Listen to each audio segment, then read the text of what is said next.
Navigating the invisible. Understanding telephone etiquette without visual cues. Hello, English learners. In today's lesson, we'll be discussing a key topic: the lack of visual cues in telephone calls.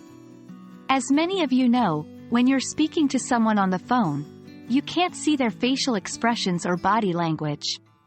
This might seem like a disadvantage, but don't worry.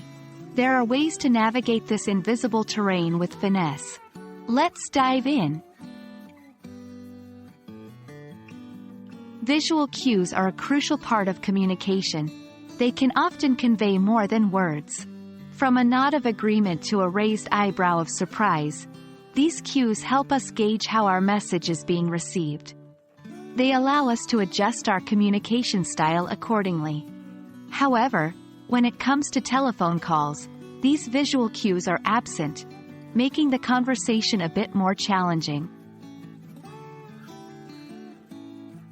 While both telephone and video calls serve the purpose of long-distance communication, the major difference between them is the presence or absence of visual cues. Video calls allow for the same visual cues as face-to-face conversations, while telephone calls do not. This difference can alter the dynamics of a conversation, as telephone calls require a more careful choice of words and tone. Although the absence of visual cues in telephone conversations can be daunting, there are ways to make it work for you. Listening skills become more important than ever.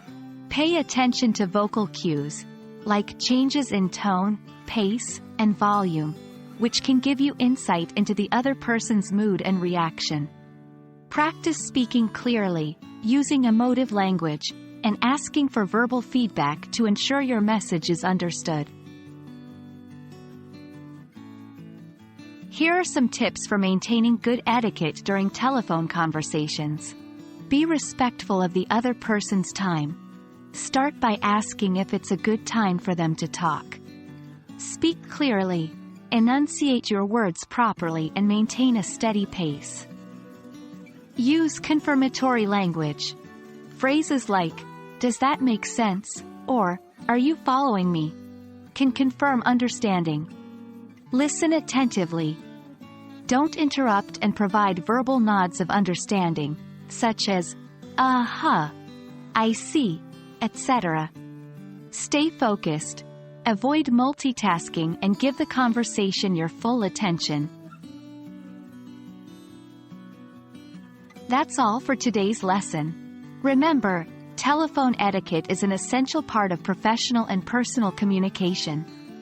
Although lacking visual cues might seem like a challenge, with practice and these tips, you'll master it in no time. Happy learning, and I hope you found this lesson helpful. See you in our next video.